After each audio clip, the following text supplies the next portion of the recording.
Olá pessoal, muito bom estar com vocês. Estamos iniciando uma nova fase, um novo momento, o ensino remoto.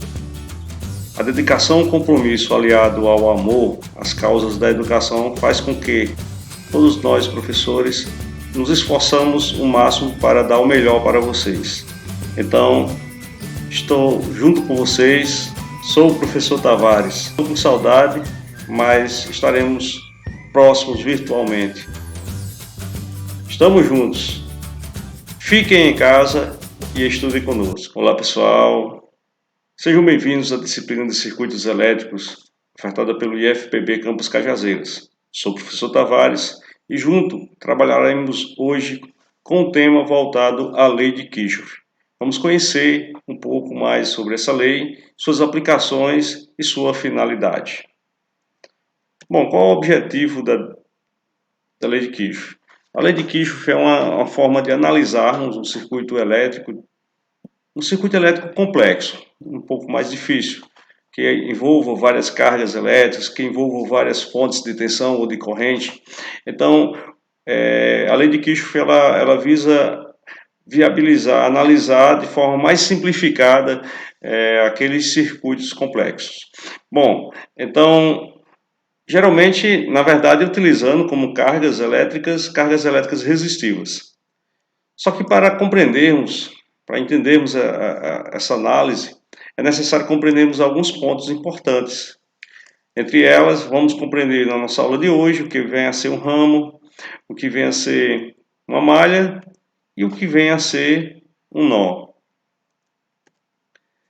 O ramo nada mais vem a ser do que a relação, uma interligação de componentes, de dispositivos ligados em série. Se analisarmos melhor nesse circuito, temos aqui um ramo composto por uma fonte de tensão, o qual aqui nessa ilustração está representado pela fonte de tensão 2, e uma resistência ligada em série com essa fonte de tensão, do qual ela está especificando como R2. Então, a relação, a ligação em série entre uma fonte de tensão, a resistência, ligações em séries com dispositivos, podemos classificar em um circuito como um ramo. E uma malha? O que vem a ser uma malha? Uma malha, na verdade, é a parte onde compõe, temos que ter um ou vários ramos, e que onde se tem um ramo no circuito, o caminho daquele ramo ele é um caminho fechado. Podemos observar novamente nesse exemplo duas malhas existentes, caminhos fechados formados por ramos. E temos também o nó. E o que vem a ser o nó? O nó vem a ser a conexão de 3 ou mais ramos. Geralmente o nó ele apresenta essa interligação, e aí nós podemos perceber também na nossa ilustração a existência de 2 nós nesse circuito. Bom, compreendendo o que vem a ser o ramo, o que vem a ser a malha, o que vem a ser o nó, torna-se agora mais fácil compreendermos e entendermos as leis de Kirchhoff. Falo assim, por que as leis de Kirchhoff? Porque na lei de Kirchhoff nós iremos ter duas leis, duas formas de analisarmos os circuitos complexos. E a primeira lei ela é conhecida pela lei das correntes ou lei dos nós. E a segunda lei de Kirchhoff é classificada como lei das tensões ou lei das malhas.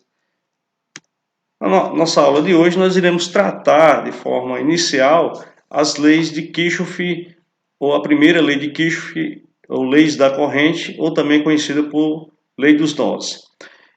Então, o que vem a ser a lei dos nós? A lei dos nós nada vem a ser do que a soma a soma da corrente ou das correntes que entram em um determinado nó, ela deve ser igual à soma das correntes que saem do determinado nó. Então, podemos ter uma corrente entrando, duas correntes saindo do nó, ou duas correntes entrando e duas correntes saindo em um determinado nó.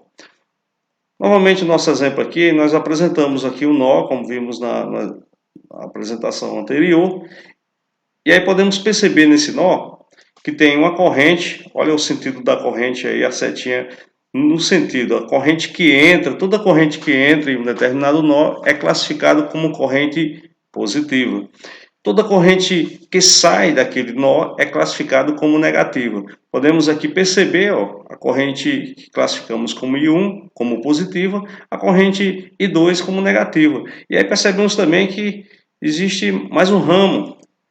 E nesse ramo aqui apresentamos uma corrente que também está saindo desse nó referência, o qual chamamos corrente 3, corrente que sai em um determinado nó, corrente negativa, e aí podemos perceber, e a lógica, a razão maior da lei de Kirchhoff, da primeira lei de Kirchhoff, ou lei dos nós, é que a relação da corrente, ou das correntes que entram, com as correntes que saem, ou corrente que sai, deve ser igual a zero.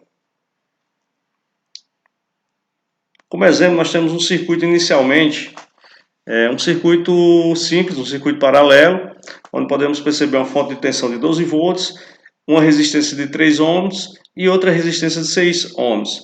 Percebemos também que há um nó. Vamos analisar esse nó, o nó B. Um detalhe sobre esse circuito, ele oferece no circuito uma corrente total de 6 amperes. E aí percebemos que nesse nó está entrando uma corrente, vai sair a corrente 2, vai sair a corrente 3. Quais são os valores dessas correntes? Então, inicialmente, observando a corrente I1, nós observamos que não há, antes de chegar no nó, nenhuma carga resistível ou algo que impeça, limite ou altere valores de corrente. Ou seja, a corrente que está saindo da fonte de tensão, chegando até o nó, o qual classificamos como corrente I1, podemos definir com o mesmo valor da corrente total, que vem a ser 6 amperes. Beleza, então aqui nós já temos o valor da corrente 1. Falta o valor da corrente das correntes que estão saindo desse nó. A corrente 2 e a corrente 3. Então, qual é o valor da corrente 2? Não temos. Como podemos encontrar? Vamos aplicar aquilo que aplicamos inicialmente nas nossas primeiras aulas, né? A lei de Ohm, a primeira lei de Ohm. Aquela relação da tensão é igual a resistência vezes a corrente. Ou seja, na lei de Ohm, mas o que nós queremos de fato é identificar a corrente. Então, fazendo a relação, a corrente ela é igual à tensão sobre a resistência. Se observarmos na nossa equação, a tensão que aqui nós estamos especificando de forma geral. Por quê? Só lembrando mais uma vez, circuito paralelo, tensão permanece constante nas suas cargas. Então, o valor da tensão total fornecida é igual ao valor das tensões que estarão nas cargas em paralelo à fonte. Ou seja, e a resistência que aqui está analisando é a corrente, a resistência que vai precisar, que irá receber de fato essa corrente.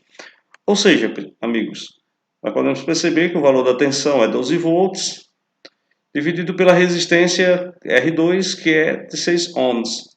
Ou seja, a corrente I2, ou a corrente que está saindo do nó, é uma corrente de 2 amperes. Beleza, então nós temos aqui o valor da corrente 1, que é 6 amperes, o valor da corrente 2, que é 2 amperes, falta o valor da corrente 3, que é 3 amperes. Existem duas formas para podermos encontrarmos. Poderia adotarmos a relação dos nós, o valor da corrente que entra é positivo, o valor de corrente que sai é negativo. Considerando esse exemplo, seria I1 menos I2 menos I3 igual a zero. Mas podemos também fazer de forma igual ao que foi encontrado na corrente 2, aplicando novamente a primeira lei de Ohm. Com isso, podemos encontrar o valor na condição de que a relação da tensão, que é 12 volts, dividido pela resistência, que é 3 ohms, o valor da corrente I3, ou a corrente que também está saindo do nó, é de 4 amperes. Beleza, amigos. Agora sim, já temos os valores das correntes que entram e que saem, que entra e que saem deste nó que estamos analisando. Ou seja, a corrente 1 é 6 amperes, a corrente I2 é 2 amperes e a corrente I3 é 4 amperes. Considerando a análise que nós apresentamos, toda corrente que entra em um determinado nó é positivo, toda corrente que sai daquele nó é negativo, ou seja, quem está entrando I1, 6 amperes, positivo. Quem está saindo? I2, 2 amperes, menos 2. E também I3 está saindo, menos 4 amperes. Ou seja, 6 menos 2, menos 6, é igual a 0. Até a próxima. Muito obrigado pela atenção de cada um e estamos à disposição para esclarecimentos adicionais, caso venha a ser possível, e que venha a surgir dúvidas no decorrer desta e de outros conteúdos que iremos abordar ao longo da disciplina. Forte abraço a todos e Deus no coração de cada um.